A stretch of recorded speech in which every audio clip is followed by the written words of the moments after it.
So Mount Olivet Cemetery is the topic of today's video. It is a Catholic cemetery located in Battle Creek, Michigan on South Avenue across from Oak Hill Cemetery. Now, the name Mount Olivet, very much like Oak Hill Cemetery, is a very common name for cemeteries. You'll find many Mount Olivets around the country and around the globe, as well as cemeteries named Oak Hill in a similar fashion.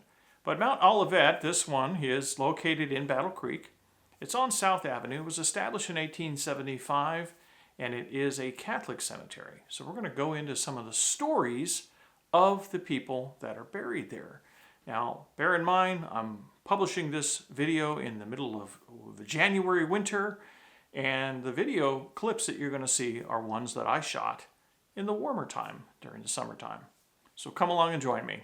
There are many categories of cemeteries in America, including both public and private. But there's also different types within these categories, including military, family, and even lodge cemeteries, just to name a few. Mount Olivet would be categorized as an ecclesiastical or church cemetery, as it's also privately managed, and it's a cemetery that was established by St. Philip's Catholic Church in 1875. It's located on South Avenue in Battle Creek, directly across from Oak Hill Cemetery, and it consists of 5 acres. According to St. Philip's Roman Catholic Church website, it's unclear exactly when the first burials took place at Mount Olivet, but on Friday, January 30th, 1890, the Battle Creek Moon newspaper printed a number of the remains that were originally buried by our Catholic fellow citizens in Oak Hill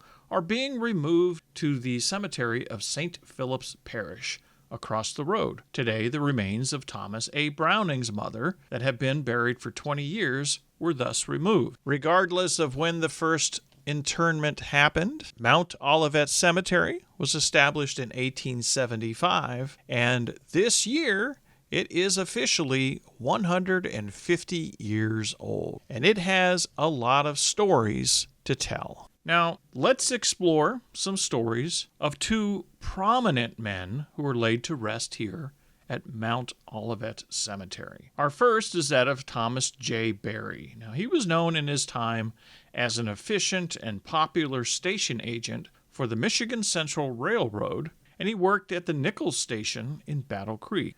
He was born in this city on April 28, 1860, to James Berry and Sarah Murphy. Both were natives of County Cork, Ireland, where before they were married, they came to America in 1850, and they met after locating on Long Island with their family. That's Long Island, New York. And they were married January 13th, 1851. In 1852, they moved to Battle Creek, where they remained the rest of their lives. James Berry entered the employ of the Nichols Shepard Company, and he worked many jobs within that company, but served most of his time as an iron melter, and he aided that company in making the first threshing machine. Thomas Berry, in his boyhood, attended the public schools in Battle Creek and graduated with the 1876 Centennial class at the age of 16. Immediately after, he began teaching, a profession he would follow for 3 years in the district schools. He then became a telegraph operator for the Michigan Central Railroad in Ann Arbor, and after a year, he transferred to Kalamazoo, where he spent another year. He then transferred to Detroit for a little over a year, and finally located in Battle Creek as the operator and ticket agent in 1882. In 1883, he was transferred to Nichols Station, which was located near the present-day Post Cereal Factory, visible here on this map. Here he represented both the Michigan Central Railroad and the Grand Trunk Railroad, serving as a freight agent, ticket agent, telegraph operator, and express agent, where he gained a lot of favor with the public because of his obliging manner and careful attentions to the patrons traveling on the railroads. In 1889 and again in 1891, he was elected as an alderman for the 5th Ward in Battle Creek. Now, this was the largest ward in the city at the time, which was a testament to his popularity. He was chairman of the Supplies and Expenditures Committee for 2 years, the Police and Buildings Committee for 4 years, and later the Street and Bridge Committee. It was due to his work that the new sewer system in Battle Creek was inaugurated. Also, during his time in office, the first steel bridge in the city was built along with the first fire department building. It was through the efforts of Thomas Berry that the first fire chief, W.P. Weeks, was elected. On April 30th, 1899, he was united in marriage to Miss Emogene Pettingill, with whom he had become acquainted when he was in Lawton, Michigan. They were married in Schoolcraft, and they were longtime members of the Catholic Church. His father, James Berry, passed in 1910 from heart failure. He'd been employed at Nichols Shepard for 48 years at the time of his death. Sarah Berry would pass away in 1913 after living in the city 57 years at the age of 78. Both James and Sarah were honored as early pioneers of Battle Creek at their passing. Thomas Berry remained working with the railroad the rest of his life. He passed away on November 13th, 1929, at his home after an illness of 2 weeks. He was 69 years old. The next grave we're going to visit is that of Joseph Mount Brokaw, Sr. Joseph was born in Ovid, Seneca County, New York on October 8, 1834, to Tunis and Elmira Brokaw, who in 1838 moved to Ypsilanti, Michigan. Joseph attended the common school growing up, and at the age of 15, he moved to Detroit, starting out in his life as a machinist apprentice. When he completed his trade, he worked there as a journeyman for 3 years, after which he moved to New Orleans, Louisiana. He had a brother who died in that city of yellow fever prior to the Civil War. In an effort to establish himself with a profitable business as a machinist, he remained in the South for some time and was promoted to the position of master mechanic of what was then the shops of the Jackson and Illinois Railroad Company. After the outbreak of the Civil War, he was arrested and taken from that office on the charge that he was a Northern spy and an abolitionist, and he was given 48 hours to leave the city. The charge was forwarded and insured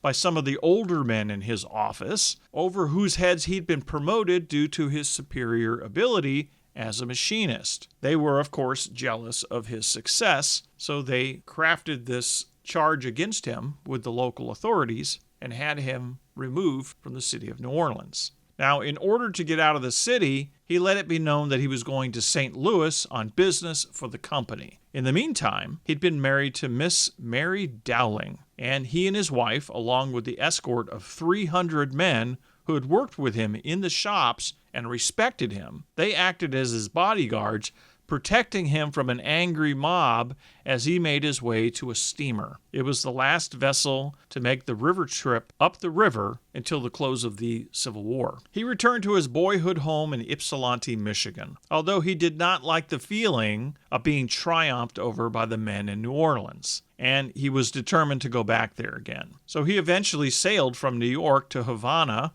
accompanied by his wife, and then on to New Orleans, arriving there just prior to the capture of Vicksburg and Port Hudson in 1863. They remained in New Orleans for about 9 months, and then they again returned to Ypsilanti, Michigan for 2 years. He then moved to Hudson, Michigan, where he remained for 18 years, where he prospered in the grocery and produce business. After a short residence in Grand Rapids and later another short time in Owasso, he moved to Battle Creek in 1883. It was there that he began to build a business block on East Main Street along with several residential homes. From there, he would go on to build several other residential districts in the city, establishing his reputation as a real estate builder. He also became engaged in other businesses, including dealing in dry-picked poultry shipped by train carload to New York and Chicago until about 1888. He also conducted a coal and wood business, which he ran until 1900. He eventually sold that out after a dozen years to devote his full time to his real estate operations. Joseph and Mary Brokaw had 12 children, 6 of whom died in childhood. One of his sons, Joseph Mount Brokaw Jr.,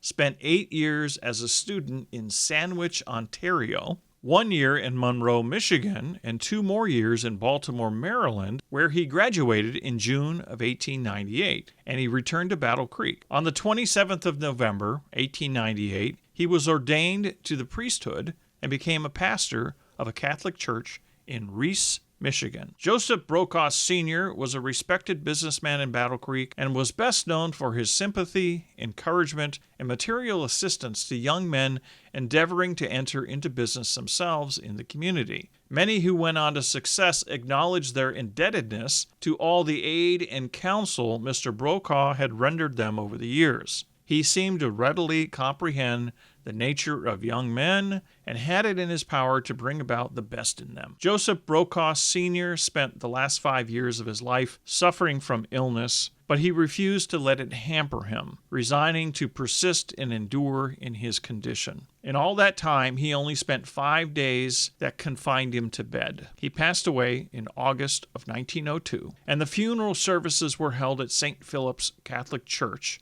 which gathered one of the largest and most representative congregations ever seen to assemble in the parish for many years. The solemn Requiem Mass was sung by his son, Reverend J.M. Brokaw, assisted by Father Sadlier and Fisher. He was buried here at Mount Olivet Cemetery, and a memorial window was installed at the Sacred Heart Church in Hudson, Michigan, in his honor. Reverend Thomas Brokaw Jr. would continue to be the pastor of St. Elizabeth's Parish in Reese, Michigan, until 1912, when he was appointed by the bishop at that time to head St. Catherine's Parish in Detroit. An avid golfer, he frequently played golf at Clinton Valley Golf Course near Utica, Michigan. In October of 1940, he was playing a game of golf and was stricken with a heart attack and died instantly. He was 69 years old. He was laid to rest near his father and mother at Mount Olivet Cemetery in Battle Creek, Michigan.